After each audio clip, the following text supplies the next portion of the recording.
तर मित्रांनो, आता मी आलो आहे बॅक सीटवर टाटा कर्व EVच्या, आणि तुम्ही पाहू शकता की एकदम कम्फर्टेबल, म्हणजे पुढची सीट मी ॲडजस्ट केली आहे माझ्या हाईट अकॉर्डिंग. आणि मी आत्ता बघा पाय निवांत पसरून निवांत असा आराम राजागत बसलो आहे. इथे तुम्हाला ACचे इव्हेंट्स आणि 45 वॅट्सचे तुम्हाला सी टाईप केबल चार्जिंगसाठी डेडिकेटेड मिळून जाईल इथे. आणि इथे ॲडजस्टेबल हेड रेस्ट मिळून जातील, एअरबॅगची बॅचिंग वगैरे, आणि पूर्ण असा चांगला माहोल आहे. आणि सगळ्यांची आवडती पॅनोरामिक सनरूफ तुम्हाला कर्व EVमध्ये मिळून जाईल.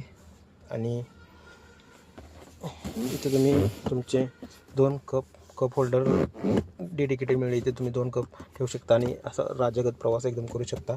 आणि इथून थोडी डॅशबोर्ड पाहू शकते, एकदम प्रीमियम असा लुक दिसत आहे.